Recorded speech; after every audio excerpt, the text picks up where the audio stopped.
And we're back. Welcome back to Retirement Decoded, the podcast with Scott Tucker. I'm your host, Scott Tucker. Easy for you to say. I remember my own name.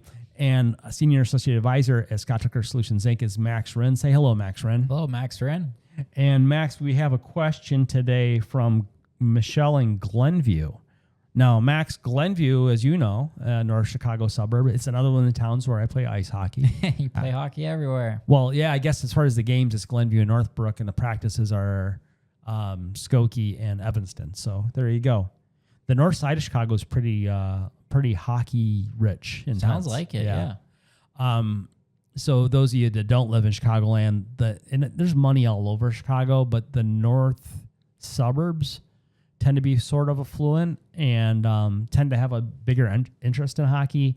Also, there's kids there, and a lot of people get their kids in hockey. It's a good sport for kids regardless of height and even regardless of athletic ability. Hockey's an odd sport that a lot of people can be good at as long as they start when they're like 2 years old. They do start kids skating it too. I don't know how you would do that. Yeah. Like Patrick Kane that used to play for the Blackhawks and now he plays for the Red Wings. He is an American. He was born in Buffalo, and this is how you want your kid to get in the NHL. You start your kid skating when they're 2. Okay. And playing organized hockey full pads when they're 4.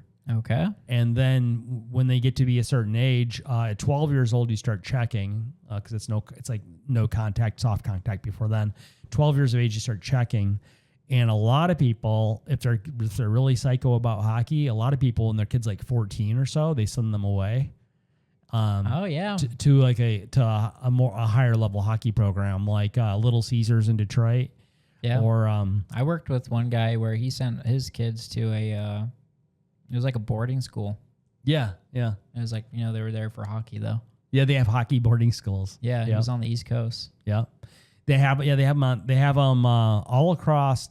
There's kind of a hockey belt in America from kind of like think about the M states, and it's states like those, but you think about Minnesota, Michigan, Massachusetts, Maine, and all kind of in between there. That's kind of where hockey's super. North Dakota too. That's not an M state, but you get the idea.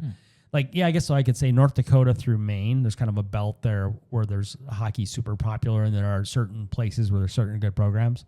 And then also in Quebec and Ontario, and then really all of Canada, but Quebec, Ontario, sometimes, you go Winnipeg and Vancouver, this sort of thing. But in the U.S., hockey's a big deal from probably North Dakota through Maine, so to speak, in that kind of area.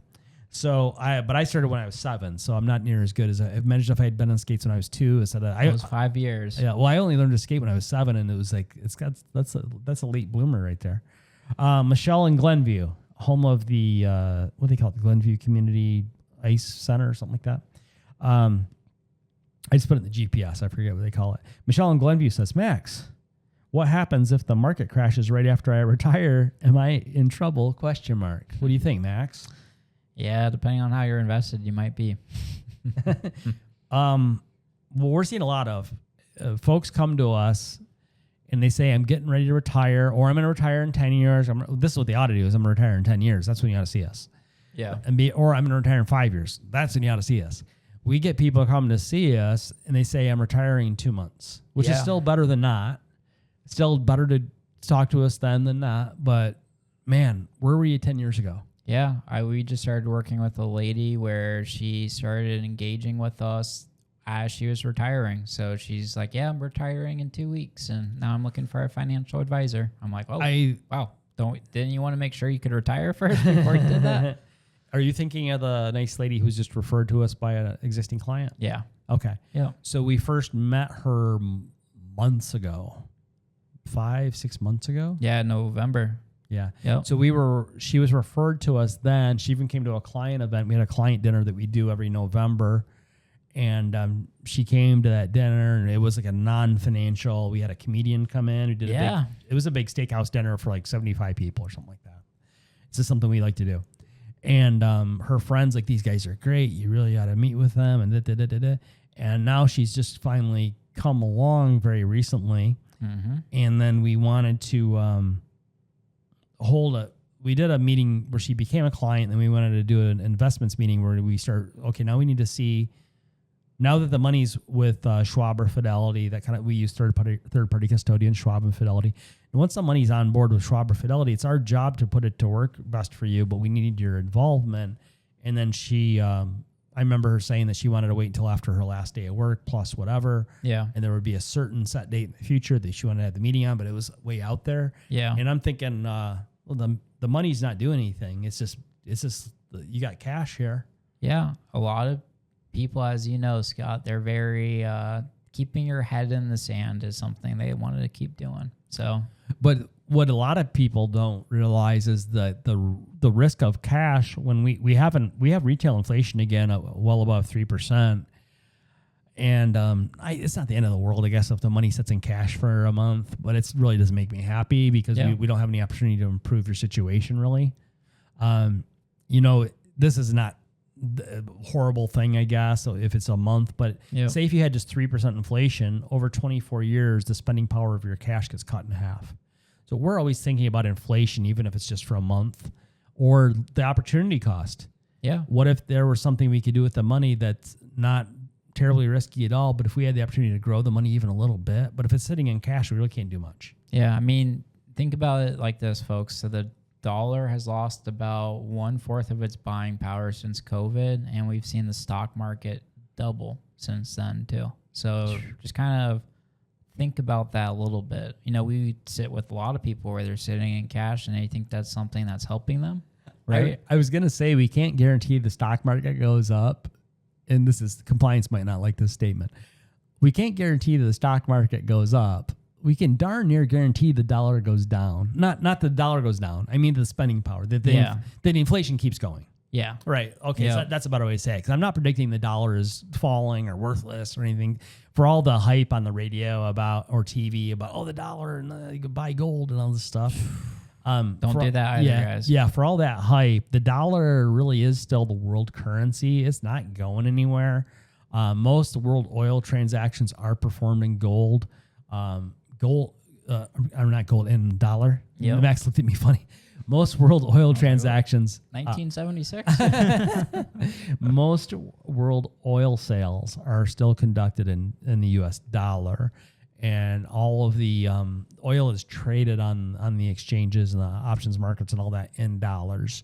The U.S. dollar really not going anywhere. You see who's the granddaddy of the Persian Gulf. It's not Iran. I know they can cause trouble.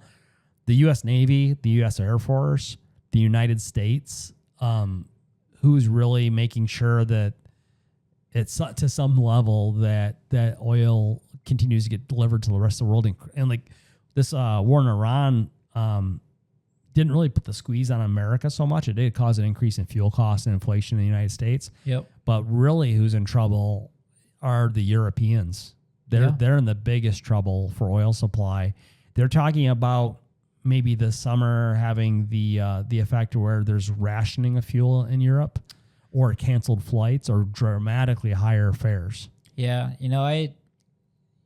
Maybe it'd be nice to show the Europeans some sympathy, but they've been spoken to about their energy dependence and how big of an issue that is for as far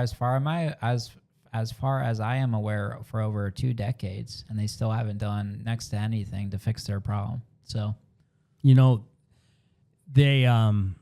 I'm not sure that we did the right thing with Libya as NATO, and 75% of NATO is the United States. That's not the other countries. If you're European, you probably ought to be thinking quite a bit about how to make sure that you make Algeria more productive in energy, make Libya. I don't know how you do this, but maybe get Libya to maybe take more of an interest in the foreign affairs in the countries that are right next to you that have a lot of oil, like Libya. Maybe take a stronger interest. Like the Royal Navy really has been not very involved in the Persian Gulf. They wanted right now they have a Labor prime minister, so like like what we would call a Democrat in our country. But in the UK, they have Labor and they have the Tories. The Tories are like the Republicans. The Labor are like our Democrats. And they got Starmer, the UK prime minister. He's so PC that he doesn't want to get involved at all with Iran. I'm not all for everything that's going on over there, but I'll tell you what really made me wake up a couple of years ago when I'm watching CNN and there's missiles coming in from Iran to Tel Aviv. Yeah. And I'm not a big Zionist. I'm also not an anti-Semite, but I don't think like this land belongs to people because they wrote it in their holy book. Right. You know, you got to be honest about that. In the Tanakh,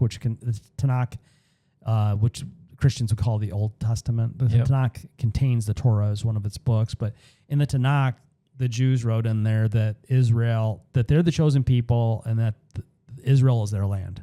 I mean, there is a person that wrote that, and it was a Jew. So because they wrote it in their book, I'm not a big believer that, well, then it's their land. Because, I mean, you wrote your own book. I could write my own book. So I'm not a big Zionist, but I'm also not an anti-Semite. But when I see one country like Iran shoot missiles, this is a good trivia question. I don't know the answer. How many miles is it from like Western Iran to Tel Aviv? It can't be far. Well, no, it can be far. Oh, I'm thinking like 1,000, 1,500 miles. Oh, I was thinking a little less than that. Were you? Yeah. I was thinking under 1,000. Well, if you remember a couple of years ago when all the missiles started coming in and all these drones and like the whole sky's lighting up, I'm like, holy cow. Yeah. And those were conventional munitions. And so then I thought, well, okay. And I'm not against the Iranian people. I actually know Iranian people, like them very much. We have a few in Chicago. We don't have as many Iranians in Chicago as they do in L.A. But that Iranian government's a little nutty. Yeah. A little nutty. There's always this battle between realism and idealism, right? And when we're looking at it, I think that people have been a little more focused, or they've placed a greater priority on idealism for probably since the late 90s or so. And I think it's put a lot of these countries in really, really bad positions. You know, a lot of the Middle East, a lot of Europe, a lot of Asia. Do you mean wishful thinking? Maybe? Wishful thinking, yeah. There you go. So you're thinking the Europeans, they want to... They're hopeful that everybody's going to play nice and everything's going to be fair. Yeah, or in the Middle East, for them wanting to push their more religious rhetoric and ideology and things like that. You know, it's great. You know, everyone has their own religion. I completely respect that, but if you're pushing that kind of agenda, maybe it's not going to have the best repercussions economically for your country. So. I think there are some concerns. The Western European countries, they have domestic populations now that many of them have so many immigrants that I think they're trying not to get those immigrants PO'd at the government. In Germany, I believe it's Germany, they have a lot of Turks there. So Turks are generally pretty moderate people. Okay. But there are some that aren't. You know, you're going to have somebody in your country that you're like, oh, shouldn't let that guy in. This guy's good. That guy, I don't know that guy. But in the UK, they have a lot of folks from all over different places because way back in the day when the UK was this giant empire, or they had this whole, what do you call it? These colonies all over the world. And now so they have people from all over the world, but not everybody is of right mind sometimes. There are some religious extremists, and then there's just some moderate people just looking for a better life. Right. But I think a lot of the politicians in UK are trying not to get anybody irritated. And then I think in Germany, they're having the same issue too, where they have they've had trouble in Sweden too, where they have people that are Norway, people that have France, people that don't kind of act right sometimes. Spain. Now I will say the French, and I am largely French, even though my name's Tucker. Bordeaux, right? Was it? Yeah, part of my family's from Bordeaux. That's Bordeaux. Right. And they've had trouble in Norway and Sweden and all that. I forget what I was saying. Oh, the French. The part of what the French do that's not terribly useful, they are a little snooty if you're not French, if you're not natural-born French. Yep. Now, they do consider if you're born in, like, West Africa, there's, like, certain year cutoffs and stuff. Yeah. You can be born in French West Africa and be a French citizen, and you can emigrate to France. But what they do in, like I say, Paris as an example, because I'm familiar with a couple things in France, but mostly Paris. I need to get around more. So in Paris, they have these suburbs, and they'll cluster like, oh well, all the black immigrants can live here, and all the Algerians can live over there. They have very segregated housing always segregated housing, always a bad idea. You got to mix people up a little bit. So that was when I moved to Chicago in 2017. That was one thing that really surprised me is Chicago's always been known as a very liberal, very left-leaning city. But when you get here, it's actually extremely segregated. I had no idea. It's crazy. So, I just, Michelle in Glenview said, what happens if the market crashes right after I retire? Am I in trouble? Yeah. TuckerRetirement.com. We'll run a stress test on your portfolio. We'll look at some things. We can make some easy tweaks, totally painless. Even if you don't work with us, we'll give you good advice at TuckerRetirement.com. So, but sometimes we want to talk about other stuff. So, yes. So a lot of folks wonder, like, if you come into O'Hare, you take the Blue Line train into the city, you get off it at some point, take the bus over east to the Gold Coast. You know, you go to dinner at Gibson's. Yep. You gotta go to Gibson's. You hang out and you're like, man, there's a bunch of money here. There's a bunch of cool stores here. Oh, is that a Lamborghini? Oh, is that a Ferrari? Yeah, all this stuff. You're like, wow. Oh, wait, look at that 50-foot Sea Ray out there. You know, these boats and stuff. Yep. And Chicago's a city of neighborhoods. I believe the last count I heard was 73 different neighborhoods. I believe it. And that's probably like understating it too. There's a ton. Well, they have mapped them all out and named them, but I believe the number sticks in my head is 73 neighborhoods. And so every neighborhood has its own little culture and sometimes its own ethnic group. Yeah. But there used to be a thing, and this is before my time. I was born in 73. I'm 53 now. There's a thing, and this is in Chicago history, there's a thing called the Black Belt. And so there was a time, of course, after the Civil War, and then waves at certain times, like in the 1920s or after World War II, there were immigration waves, largely from Mississippi. Mississippi, I learned this from YouTube or something, but the two southern states that had the highest slave ownership were South Carolina and Mississippi. Okay, I can see that. And generally across the South, why I say we as if we did it and I didn't do it. Largely why we use black slaves for agriculture in the South is the climate, the bugs, the diseases, the temperature and everything. It was hard for white people to work the fields and live. Yeah. Like white people would just, if you tried to use white yourself, you'd like keel over. And I mean, you think back before medicine was really going. Yeah. And think about what all diseases we had trouble with when we went to Panama to do the canal. Not that it was that extreme, but they had malaria down there. Yeah. But in the South, they said that like white workers were dying. They couldn't make it. But for some reason, they just, by chance, they found out that the I guess sub-Saharan blacks were so able to handle all of that's part of why they were. I know there was a whole triangular trade thing going on, but blacks were able to survive it. But anyway, so after the Civil War and all that, where a lot of Chicago's blacks came from was from Mississippi. Yeah, and now they kind of call it like the I-65, but they did it before the I-65. For the I-65 highway there.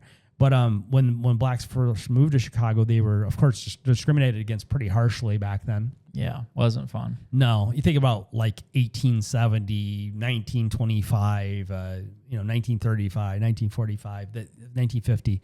So there was a thing called the Black Belt, and basically whites decided where the blacks could live. And so there's a Black Belt that goes, for those of you who aren't from here, you won't understand this. I-94, right? It comes from the south side of the city. It goes north to downtown. Along I-94, that's part of the Black Belt. Mm-hmm. And then as you go west from downtown, I-290. Oh, yeah. The Black Belt out towards Oak Park. But Oak Park's kind of ritzy and kind of snooty itself about who can live there a little bit. But the Black Belt would come from south up near downtown, and then it would go from downtown out to the west. And there was until the 60s, if you were black, you could only live in the Black Belt. Yeah, and it's still pretty segregated today, what he said. Here's another thing. Why the interstates are always built where people have the least political power to fight interstate construction. Yep. So when the interstates were constructed, why is I-94 the Dan Ryan? Where it is? Yeah. Because it was the Black Belt and they could do it. They could just tear up stuff and here's your money, get out of here. We're putting interstate through. And then why is I-290 where it is? It was part of the Black Belt. So those those two, that if I-94 and I-290 pretty well can map out for you where the black belt was. Yep. And where it still is. And then what's crazy now is you can live wherever you want and people don't move. Yeah. And some of those areas are pretty dangerous. Now, some people do move. There have been some families and stuff, black people with young kids, high school kids, middle school kids, elementary kids, where they've moved out to the suburbs, or a lot of people have moved out of state too. Yeah, I mean, I don't blame them. It can be a pretty rough place to with the drug markets and stuff to bring the violence. Yeah, so I live in Logan Square, which is kind of a neighborhood in the city, and it's pretty good for the most part. A lot of families and stuff like that. But at night, some nights you will hear a lot of gunshots, and it's not just you'll hear one or two. You'll hear like 10 or 15 go off at one time, and they're gunshots. They're not they fireworks? are gunshots. So there's a lot of police activity, but it's just a hotbed for a lot of Latin gangs. So yeah. And that's not even the worst. I don't mean to make everything sound horrible, but that's not even the worst neighborhood. No, it's a pretty good one. There are decent. I would say probably the roughest. It's a really cool neighborhood. Have you been to Little Village? No, I know about it though. Little Village is really great generally in the daytime. I probably wouldn't go there at night. Yeah. But it's got a lot of cool Mexican stuff, restaurants, things going on. Yep. It looks really cool. Like there's an art as you drive into whatever street that is. As you drive in, I can't remember, it's 22nd or Pulaski, something like that. As you drive in, they have an arch over the road that says "Welcome to Little Village" or it says "Bienvenidos," something, however they say it. Yeah, little Spanish lingo, and that's a really cool neighborhood. But at night, it can be a little rougher, just because of the gang stuff. Yeah. And then another neighborhood, Pilsen. Yeah. Again, Pilsen is really cool, and that used to be a German neighborhood. Pilsen used to be a German neighborhood. Now it's a mostly Mexican neighborhood. Pilsen's got some really cool stuff. They have what's that company that makes the tortilla chips? It's really good. El Milagro. They got the best tortilla chips. Have you been to their little restaurant? No. It's good. So look it up before you go over there. It's on Blue Island is the name of the road it's on. It's like down by 17th or 19th of Blue Island. So there's El Milagro tortilla chips. Okay. They have a little factory, and right next door to it, they have their own little restaurant. You got to go there like a weekday lunch, or maybe on a Friday, or maybe you go there. Sometimes it can get a little busy on the weekend. You got to get the steak tacos. It's like unbelievable. Best it's like steak tacos ever. They make like 2 corn tortillas, and then they put like couple thin strips of steak on there. Like I can't even explain it. It's awesome. It's amazing though. Oh, because they just made the tortillas next door. I'm ready for a second lunch, Scott. Let's do it. It's crazy. Yeah. So there you go. Max. We should have a travel channel. We should. That'd be fun. Yeah. Talk food and travel and finances. Yeah. Right? So Michelle in Glenview, you ought to get on our phone calendar at tuckerretirement.com. What you don't want to have happen is have the market crash right after you retire. You also don't want to have a crash right before you retire. Max, we've had a couple people who have already won the game. Yeah. We've had people that, okay, I know you're only like 55. I know you're only 59, whatever. Like you could retire yesterday. Let's dial back the risk. Let's still make some gains, but let's dial back the risk. And they're like, I need one more big win. Like this isn't a casino. Yeah. Some people, they view this you gotta screw this up. I need to look for the maximum amount of growth every single year, no matter what. That's what investing's about. And it scares me to death, Scott. We've got somebody recently was making a big fuss. 65, could retire yesterday. Probably going to work part-time-ish for maybe 5 more years. And he's like, I need more of this, more of that. I'm like, You've already won the game. Our job now is to be defensive sometimes too. Right. So we're going to still make gains for you, potentially. We're going to still see gains for you, but we're not going to act like bonkers people. Like if we screw this up and you got to work to your 95, yep. At what age does Walmart lay you off because you're just too old? And I mean, one of the firms I was working at, they were putting all their clients in all stock portfolios. About 40% of the portfolio was in high growth, really risky stocks, things like DocuSign, PayPal. And I mean, they lost 40% in 8-10 months. And some of those positions, DocuSign, PayPal, pull them up, folks. They have not come back. They're nowhere close to where they were back in the day. So, wow. Yeah, you got to be mindful of how you're investing too. You're not swinging for home runs anymore, folks. Yeah, at some age we got to grow up, right? Yeah, you got to grow up. Well, been nice talking to you. Hopefully you learned some weird stuff. and all that. Get on our phone calendar, tuckerretirement.com. We can talk about how to dial back the risk and how to potentially get you the great gains and make all the trains run on time. We don't want to have you have to, there's not, at some point, there's no more do-overs. We screw this up when you're 60, 65, 70 and beyond. The answer, there's people right now looking for work. There was this on the radio the other day. There's people right now looking for work, and they thought, well, I'll just keep working. And they lose one job at 70 and they can't get another one. And they need another one. So let's not be in that position. So I just remember when I was in high school and looking for my first jobs, and I'm going to show my age now. This was like back in 2007. But when I was looking for my first job, you know, I had 50-year-olds working as busboys and working as servers and working as hosts at restaurants, the jobs I was trying to get, right? And, you know, they were getting laid off and things like that. And, you know, they were having to do what they want or had to do, right? So we don't want you folks to be put in that situation too, or you retire or you lose your job and it's hard to get a new job, or, you know, you lost so much of your money in the markets, right? So we want to make sure you guys can still live with dignity and have that sense of well-being in those golden years. So anywho, tuckerretirement.com, and we'll talk to you. Get our phone calendar, schedule something. We'll put something together for you. All right. We'll see you in the next episode.